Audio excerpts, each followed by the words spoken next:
Father को इतना उम्मीद था कि रिजल्ट से पहले ही इनका एक स्कॉर्पियो एन बुक हो चुका था। पापा हमको ताना भी मारते थे कि क्या हो जाएगा ना, कि क्या। शुरू से एकेडमिक्स में उतना हम नहीं थे, टॉप एवरेज ही थे। तो एक तरह से ये एक सेल्फ रिस्पेक्ट का भी बात था जो कि हमको। नमस्कार सभी को, सिविल सेवा मार्गदर्शन के यूट्यूब प्लेटफॉर्म पे आपका स्वागत है। सो टॉपर्स का अनफिल्टर्ड स्ट्रैटेजी सेशन में आज फिर से आपका स्वागत है। हमारे साथ जुड़ रहे हैं हिमालयन शर्मा, जिनको इस बार आरओ का पोस्ट 17वीं बीपीएससी में मिला है। सबसे पहले तो बहुत बहुत बधाई हिमालयन आपको। Thank you so much. और मैं चाहूँगा कि हिमालयन अपने बारे में थोड़ा इन्फॉर्मेशन दी, अपनी पढ़ाई और इस सब कुछ के बारे में, रैंक क्या मिला इनको, हर कुछ ये बताएंगे भी आप। मैंने अपना बीपीएससी की तैयारी 69th मेरा फर्स्ट अटैम्प्ट था वो। उसमें जैसे ही तैयारी शुरू किया उस समय उसका नोटिफिकेशन आ गया था, तो तैयारी का ज़्यादा टाइम तो मिला नहीं। स्टिल मैंने जो इम्पोर्टेंट सब्जेक्ट्स होते हैं उसको एनी हाउ कवर किया जल्दी, और किसी कारण नहीं हुआ प्रीलिम्स उस समय। फिर 17वां में प्रीलिम्स निकला, मेंस निकला और इंटरव्यू भी निकला और उसमें सेलेक्टेड है। रैंक क्या थी आपकी? सर मेरा रैंक 613। ओके, 613 रैंक और रेवेन्यू ऑफिसर का पोस्ट इनको मिला है इस अटेम्प्ट में। और ये कह सकते हैं इनका पहला सीरियस अटेम्प्ट था, जो कि सिलेबस पहले कंप्लीट इनका नहीं था। अब इस प्रिपरेशन के पहले थोड़ा बैकग्राउंड में अगर चले तो आपका ग्रेजुएशन बीटेक में इनका ग्रेजुएशन हुआ है, उसके बारे में थोड़ा बताइए। क्यों उसको छोड़कर आप, क्या आपका मोटिवेशन रहा, क्या वो टर्निंग पॉइंट क्या था जब आपने सोचा कि नहीं बीटेक नहीं करके हमें सरकारी नौकरी करनी? सर मैंने बीटेक बेंगलोर से किया था, मेरा 2022 में हो गया था बीटेक। उसके बाद सर शुरू से मेरा प्लान था कि शुरू से नहीं, जब सेकेंड ईयर थर्ड ईयर में थे तो था कि यहाँ पे सेटल नहीं होना है, जो भी करना है वहाँ बिहार में करना है और वहीं पे अपना कैरियर को आगे बढ़ाना है। तो फिर मैंने बीपीएससी को एक बहुत अच्छा प्लेटफॉर्म है, यहाँ पे आया और मैंने तैयारी शुरू की सर। कोई मोटिवेशन बताइए behind preparation of this examination. कोई तो होगा, कभी कोई मिला हो ऐसा अवसर, माँ बाप का सपना हो, कुछ तो होगा। सर मोटिवेशन, सर हम खुद अपने मोटिवेशन है सर। जैसे कि शुरू से एकेडमिक्स में उतना हम नहीं थे, टॉप एवरेज ही थे। तो और ऐसा नहीं है कि हम जहाँ भी रहे वहाँ अच्छे स्कूल से पढ़ाई की है, बेंगलोर में भी अच्छा कॉलेज है, लेकिन फिर भी वो जो एकेडमिक्स में जो एक माइलस्टोन होता है वो अचीव हम नहीं कर पाए। तो एक तरह से ये एक सेल्फ रिस्पेक्ट का भी बात था, जो कि हमको अपने आप को प्रूफ करना था कि हम एकेडमिक्स में कमज़ोर नहीं हैं। तो यही एक जो था मेरे दिल में आग था, उसी को हम एक फ्यूल की तरह यूज़ करके हम इस तैयारी को किए सर। चलिए, ये भी एक बहुत बड़ी बात है कि आप खुद अपना एक मोटिवेशन यानी सेल्फ मोटिवेशन जो है वो सबसे लंबे समय तक ड्यूरेबल माना जाता है कि रहता है। आपसे भी एक सवाल ये रहेगा कि बीटेक से अचानक से आर्ट्स वाले फील्ड में आकर ऐसे तैयारी करना इस एग्जामिनेशन का कितना मुश्किल हुआ आपके लिए पूरा का पूरा जर्नी? जी सर मुश्किल तो था। जैसे इंजीनियरिंग थोड़ा टेक्निकल सब्जेक्ट हो जाता है, उसके बाद फिर आर्ट्स में हिस्ट्री, ज्योग्राफी, पॉलिटी, ये सब मुश्किल था। लेकिन वही है सर कि अब करना है तो करना है। तो इनका ये एक फेमस लाइन है, करना है तो करना है, और ये करके दिखाएं। इस बार बहुत अच्छे से इन्होंने ये रिजल्ट, हम लोग भी उम्मीद लगा के बैठे हुए थे कि इनका सिलेक्शन हो ही जाएगा। तो किस तरह से पढ़ाई को आपने तैयारी की, अपनी जो आवर्स थे वो क्या रहे, मैजिकल नंबर क्या था आपके पढ़ाई का? सर जब मेरा 69 का प्री नहीं हुआ तो फिर एक मेरे मन में एक प्री का डर बैठ गया कि, और लोग भी कह रहे थे प्री होगा तब तो मेंस लिखने का मौका मिलेगा। तो फिर मैंने प्री पे बहुत कंसंट्रेट किया। कि शुरुआत तो मेरे को याद है कि मार्च 2024 उस समय मैंने अपना वो पूरा सीरियस तैयारी शुरू किया और स्टार्टिंग में 8 घंटे पढ़ाई होता था और टारगेट ये था कि धीरे धीरे इसको बढ़ाना है। तो 8 से फिर 10 घंटे मेजॉरिटी पढ़ाई की और जब प्रीलिम्स आया उसके 1-2 महीना पहले 12 घंटे हो गए और प्रीलिम्स पे ज़्यादा ध्यान था। सारे सब्जेक्ट्स को मैंने कवर किया, नोट्स बनाया, उसको बार बार रिवाइज किया, तब जाके सर प्रीलिम्स में मेरा 101 स्कोर आया था। तो ये आपको मालूम होगा यूट्यूब पे इनका प्रीलिम्स के बाद का भी एक हम लोग इंटरव्यू लिए थे, वो डाला था कि 101 नंबर, 100 से ज़्यादा नंबर प्रीलिम्स में कैसे लाएं। तो यही वो स्टूडेंट है जिनको प्रीलिम्स में 101 आया था। आज वो बता रहे हैं कि किस तरह से 12-12 घंटे सिर्फ पीटी को इन्होंने दिया, क्योंकि इनको लगा एक पीटी के फेलियर के बाद कि prelims is going to be a difficult task, तो उसको कैसे टैकल करना है, उसको कैसे हैंडल करना है, इस चीज़ के लिए ये बहुत ज़रूरी है। कि प्रीलिम्स वाला पार्ट पे आप भी उतना ही फोकस करें, क्योंकि कहीं ना कहीं जब हम बात करते हैं प्रीलिम्स एग्जामिनेशन की, तो आपको एक प्रीलिम्स को लेकर डर जो होता है वो निकालना बहुत ज़रूरी है, ठीक है। तो इन्होंने 12-12 घंटे मेहनत करके इस पर्टिकुलर चीज़ से अपने आप को बाहर निकाला, और दैट इज आप देख सकते हैं आज यहाँ पे लिस्ट में इनका नाम है। पीटी में बिग 4 हम लोग यूज़ करते हैं ना, हिस्ट्री, साइंस, बिहार स्पेशल और करंट। आपने कैसे उसको सॉर्ट किया? सर हाँ, अक्सर लोग कहते तो हैं बिग 4 जैसे हिस्ट्री, साइंस, बिहार स्पेशल और करंट। सर मैंने ऐसा कुछ नहीं सोचा, मेरे लिए सब बिग ही थे सर। और ऐसा अक्सर देखा जाता है कि कभी कोई सब्जेक्ट ज़्यादा टफ हो गया या उसके क्वेश्चंस कम आए, तो एक अल्टरनेटिव रहना चाहिए कि वो सब्जेक्ट आपको निकाल देगा। तो मैंने ज्योग्राफी, पॉलिटी, इकोनॉमी सब कुछ पढ़ा, मैथ्स, रीजनिंग भी कर दिया कि अगर कोई एक सब्जेक्ट में मेरा उस दिन परफॉर्मेंस अच्छा नहीं रहता तो मेरे को पॉलिटी निकाल देगा या फिर इकोनॉमी निकाल देगा। तो ये मेरा अप्रोच रहा था, और सबको यही अप्रोच रखना भी चाहिए। तो इनका कहना है कि अगर स्टैटिक पार्ट पे भी आप सारे सब्जेक्ट्स के ऊपर कमांड रखते हैं तो मोर और लेस वो उस चीज़ को कॉम्पनसेट कर सकता है। आपके सारे पर्टिकुलर सब्जेक्ट्स में, एरियाज में क्वेश्चन सही होंगे तो भी आप कट ऑफ क्लियर कर सकते हैं। At the end of the day cut off he clear करना है। सोर्सेज को क्या रेफर किए थे आप? अनफिल्टर्ड रहेगा, जो भी किए जहाँ का किए आप आराम से खुल के बता सकते हैं कि आपने किस किस सब्जेक्ट के लिए क्या सोर्स फॉलो किया है। सर पॉलिटी के लिए तो सर आप ही थे, प्रीलिम्स हुआ चाहे मेंस हुआ। उसके बाद हिस्ट्री के लिए मैंने स्पेक्ट्रम खुद से पढ़ा। इकोनॉमी मैंने खुद से नितिन सिंघानिया जो था उसको पढ़ के नोट्स बनाया। ज्योग्राफी के लिए class 11th and 12th NCERT पढ़ के नोट्स बनाए। उसके बाद बिहार स्पेशल BCW एक उनका यूट्यूब पे वीडियोस है, उनसे पढ़ा, नोट्स बनाया। और मैथ्स, रीजनिंग तो सर खुद से, तो इंजीनियरिंग बैकग्राउंड का तो ज़्यादा दिक्कत नहीं हुआ उसमें। करंट अफेयर्स के लिए? करंट अफेयर्स के लिए सर ईयरली मैगजीन आती है, पर उस समय परफेक्शन IAS की मैगजीन आती थी मंथली, वो भी किया। और लास्ट में कोई ईयरली मैगजीन स्पीडी या वो उससे हो जाएगा सर करंट अफेयर्स। तो मंथली और एक ईयरली मैगजीन जो है वो दोनों अगर बच्चा लेके चलता है तो मोर और लेस सफिशिएंट माना जाएगा। बट इनका जो स्ट्रेटजी रहा वो थोड़ा अलग है बाकी लोगों से, इसलिए मैं दोबारा बोल दे रहा हूँ। हर सब्जेक्ट को इन्होंने फोकस रखा था, हर सब्जेक्ट पे बराबर फोकस दिया था। ये सिर्फ 4 एरियाज के ऊपर नहीं काम करते हैं, 7 पे कर लेते हैं। सबसे अगर हम लोग मोर देन 80% सही करेंगे तो हमारा वैसे भी कट ऑफ क्लियर हो जाएगा। ये स्ट्रैटेजी भी आप, अगर आपको लगता है कि हाँ आप बहुत ज़्यादा फैक्ट्स नहीं रख सकते जैसे करंट अफेयर्स हो गया, तो आप पॉलिटी, इकोनॉमी, ज्योग्राफी जहाँ कॉन्सेप्चुअल क्वेश्चन आते हैं वहाँ से आप उसको मैनेज कर सकते हो। चलिए एक और चीज़ कि कोचिंग और सेल्फ स्टडी क्या बैलेंस होना चाहिए एक आइडियल प्रिपरेशन के लिए? आपका क्या रहा? ये दोनों चीज़ जानना चाहते हैं व्यूअर्स।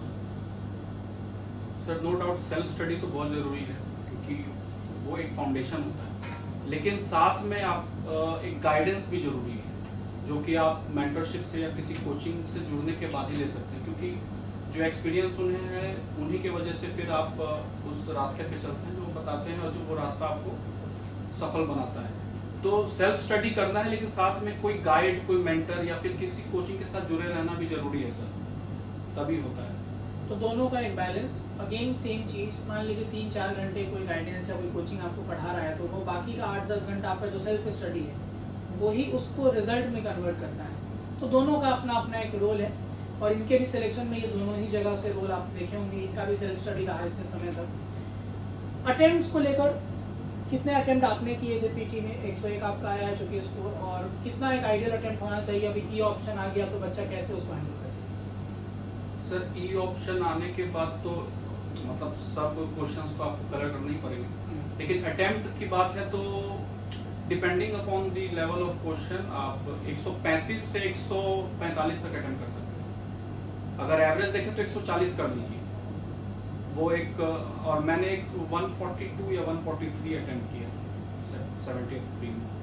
टाइम मैनेजमेंट के लिए टेस्ट सीरीज का कितना रोल बढ़ेगा? हाँ, टाइम मैनेजमेंट के लिए सबसे बड़ा रोल है टेस्ट सीरीज का, आपको टेस्ट सीरीज लगाना है। और दूसरा बड़ा रोल है रिवीजन का, क्योंकि आप जितना रिवाइज करेंगे उतना आपके माइंड में वो जो है वो एकदम मतलब कि फिट होगा और एग्जाम में वो जल्दी रिकॉल होगा। और ना रिकॉल होने से आपको टाइम लगेगा, फिर टाइम आपका क्वेश्चन छूटेंगे या फिर जल्दी में आप गलत कर दीजिएगा। मेंस के लिए आपका जो स्ट्रेटजी रहा उसमें आंसर राइटिंग और खासकर डीआई वाला जो पार्ट है, तो ये दोनों को आप कैसे मतलब लेकर चले? डीआई आपका 70वीं में कितना सही हुआ था और कैसे आपने उस दिन प्रेशर में अपने आप को हैंडल किया, वो बताइए।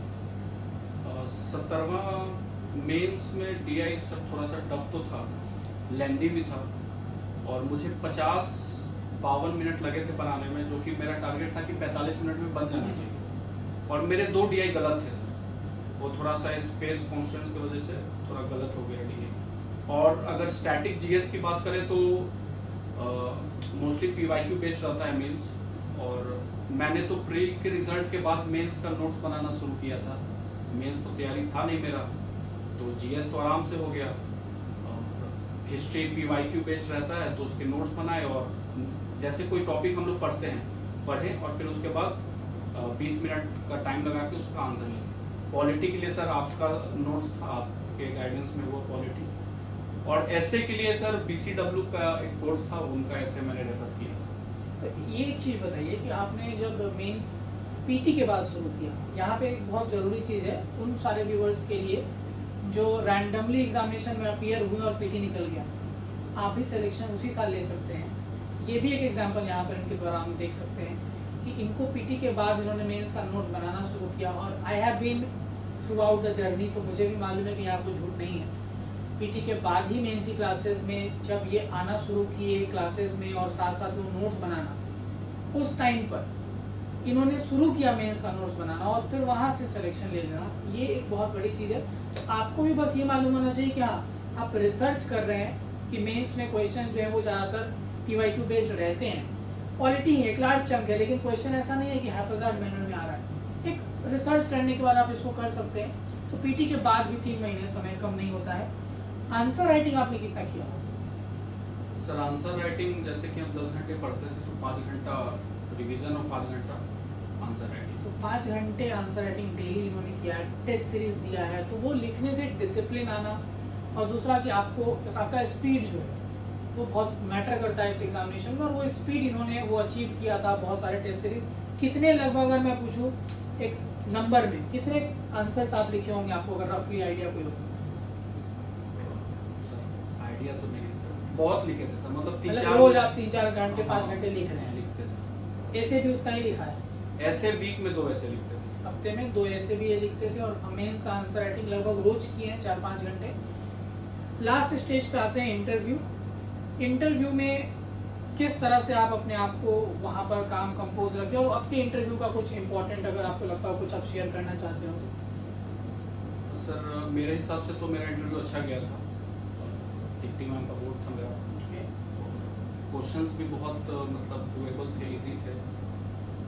और इंटरव्यू का प्रिपरेशन के लिए हम तो कहेंगे कि आप जितना काम रहें, कंपोज रहें, और चेहरे पे एक स्माइल होना चाहिए, वो सब काम करना है। और आपको बता दें कि इंटरव्यू इनका अच्छा गया था, ये बात सिर्फ ये बोलेंगे तो भी प्रूफ नहीं होगा। सिलेक्शन इनका होगा, हम लोग को भी उम्मीद था। इनको इतना उम्मीद था कि इनके फादर को इतना उम्मीद था कि रिजल्ट से पहले इनका एक स्कॉर्पियो एन बुक हो चुका था। सो ये खुद एक कन्विक्शन दिखाता है कि हाँ, कितना आप श्योर है, कितना आप कॉन्फिडेंट है अपने बारे में। उसके बारे में थोड़ा सा हम चाहेंगे आप बताइए व्यूअर्स को, कैसे ये कॉन्फिडेंस कैसे आया होगा? सर कॉन्फिडेंट तो थे सर, मतलब फिर भी एक डर था मन में, और थोड़ा सा वेटिंग पीरियड रहता है उस व्हीकल का, तो पहले से करवाना भी जरूरी था, नहीं तो रिजल्ट एकदम तुरंत 1-2 दिन में नहीं आ पाता। तो बुकिंग करवा दिए। फिर जो शोरूम वाले थे वो थोड़ा प्रेशर बनाने लगे कि आपको अब लेना पड़ेगा, क्योंकि अब ज़्यादा हम होल्ड नहीं कर सकते व्हीकल को। तो एक दिन जाके आधा पेमेंट, एक दिन जाके आधा पेमेंट करते करते, और रिजल्ट थोड़ा डिले भी हो रहा था। और पापा मतलब हमको मतलब ताना भी मारते थे कि क्या हो जाएगा ना, कि कैसे ये हो। तो हम बोलते थे कि हाँ हो तो जाएगा, लेकिन मन में एक डर रहता था। रिजल्ट वाले दिन बाकी का पूरा बचा हुआ पेमेंट दिन में कर दिए, और फिर अब हुआ कि चलो अब तो ये हो ही गया, अब आज शाम रिजल्ट आना है, तो होपफुली रिजल्ट पॉजिटिव रहा। चलिए ठीक। तो ये एक सच में मतलब हम लोग एक एग्जाम्पल के रूप में बता सकते हैं कि आप इतना श्योर अगर रहते हैं कि आपका लिस्ट में तो नाम है, तभी इतना बड़ा डिसीजन, घर वाले भी इतना इन पे कॉन्फिडेंस दिखा, उनको भी एक सैल्यूट कि हाँ लास्ट में कुछ फटाफट कुछ क्वेश्चंस आपसे जानना चाहेंगे। सबसे पहला कि आप भी लेट नाइट स्टडी वाले या सुबह उठ के पढ़ने वाले हैं? सर हम लेट नाइट स्टडी वाले। लेट नाइट स्टडी वाले हैं। दूसरा कि गर्लफ्रेंड या सोशल मीडिया क्या ज़्यादा डिस्ट्रैक्शन क्रिएट करता है?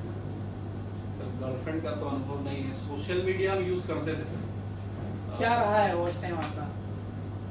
वॉच टाइम जैसे कि अगर बीच बीच में ब्रेक लेना हुआ तो हम थोड़ा रील्स देख लेते थे।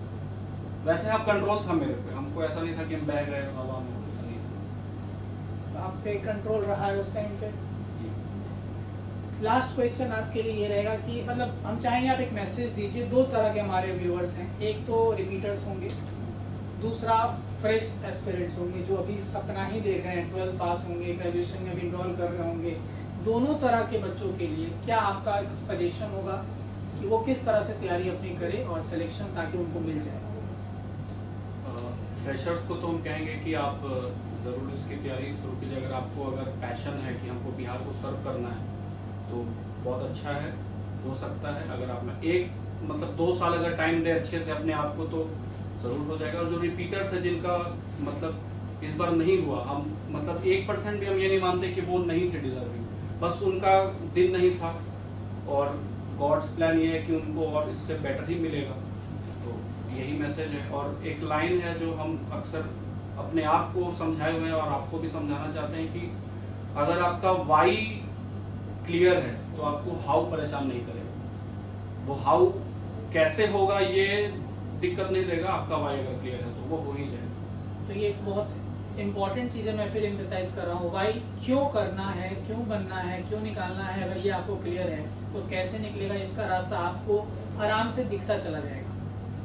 तो मिलेंगे अगले सेशन में अगले टॉपर के साथ। आज के लिए धन्यवाद आपका हिमालयन, आप आकर हमारे एस्पिरेंट्स को एक बहुत अच्छा एक गाइडेंस दिए।